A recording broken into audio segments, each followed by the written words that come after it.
Are you curious about Satan's incredible fall from grace? Have you ever wondered how the prophet Isaiah and Ezekiel described the origin and downfall of this infamous figure? Discover the remarkable fall from grace of Satan as described by Isaiah and Ezekiel.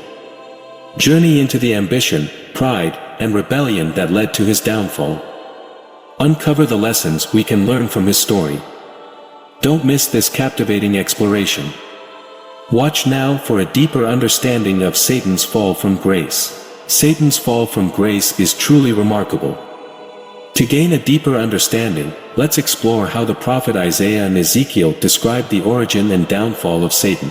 Isaiah paints a vivid picture. You have fallen from heaven, O star of the morning, son of the dawn.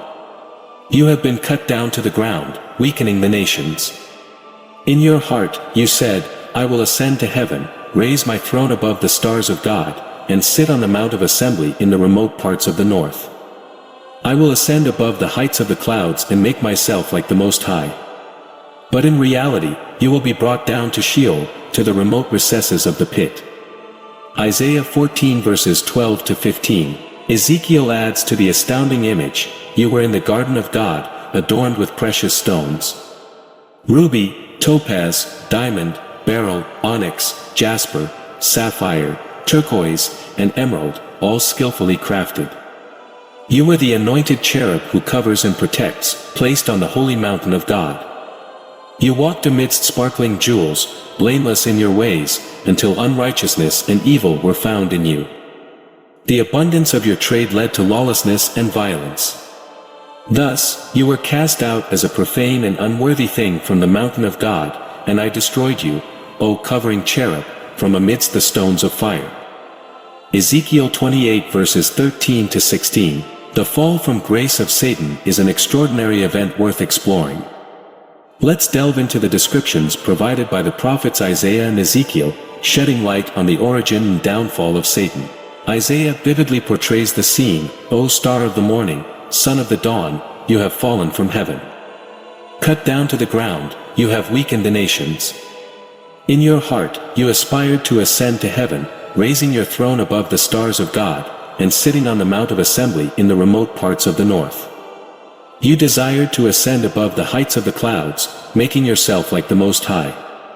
However, in reality, you will be brought down to Sheol, to the remote recesses of the pit. Isaiah 14 verses 12 to 15. Ezekiel contributes to the striking narrative. You were in the garden of God, adorned with precious stones skillfully crafted, ruby, topaz, diamond, beryl, onyx, jasper, sapphire, turquoise, and emerald.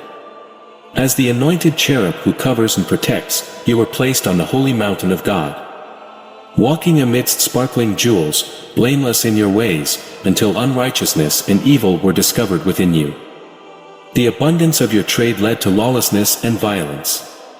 Consequently, you were cast out as a profane and unworthy being from the mountain of God, and I, the destroyer, eliminated you, O covering cherub, from amidst the stones of fire. Ezekiel 28 verses 13 to 16. 2. Satan's desire to raise his throne above the stars of God symbolizes his ambition to surpass other celestial beings, particularly angels, in authority. 3. The mention of sitting on the Mount of Assembly signifies Satan's aspiration to rule over all affairs associated with God's kingdom administration and messianic rule, particularly in Jerusalem.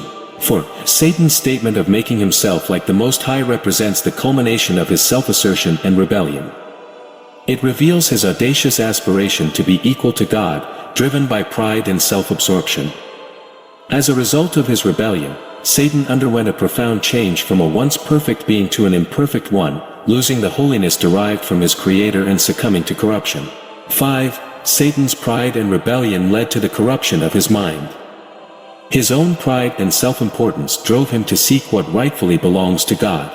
6. Understanding Satan's pride serves as a cautionary lesson for us, allowing us to avoid falling into the same pride in our own lives. We can rely on the empowering presence of the Holy Spirit to help us steer clear of such destructive pride. 7. The Bible portrays God as righteous and perfect in all his ways, highlighting sin as exceedingly wicked and deserving of judgment. God does not promote or perpetuate sin. In fact, James 1 verse 13 states that temptation does not originate from God but stems from our own flaws. 8. Satan's expulsion from God's presence was a consequence of his pride, which stemmed from his beauty. His once magnificent appearance became a source of pride that led to his downfall. 9. Satan's personality underwent a profound change due to his rebellion. He transitioned from a perfect being, deriving holiness from his Creator, to an imperfect being plagued by corruption.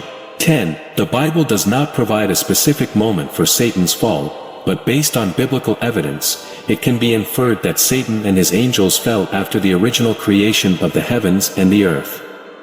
While it remains uncertain whether Satan fell before or after the creation of mankind, his fall occurred prior to the events recorded in Genesis chapter 3 where the temptation of Adam and Eve took place. The exact moment of Satan's fall is not explicitly revealed in the Bible. However, based on biblical evidence, it can be deduced that Satan and his angels fell sometime after the original creation of the heavens and the earth. It remains uncertain whether Satan fell before or after the creation of mankind, but his fall occurred before the events recorded in Genesis chapter 3, where the temptation of Adam and Eve took place. Satan successfully deceived and recruited some angels to join him in his rebellion, leading to their irreversible moral decay.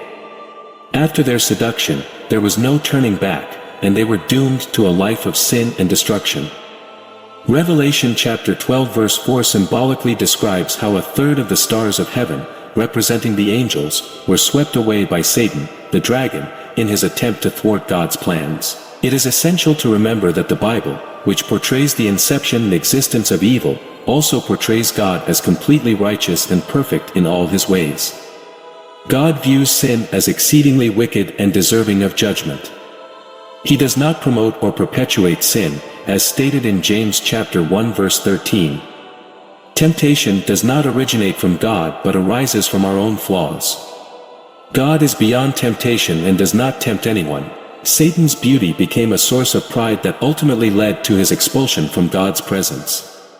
His pride and self-importance corrupted his mind, and he continues to be driven by pride, seeking to usurp what rightfully belongs to God.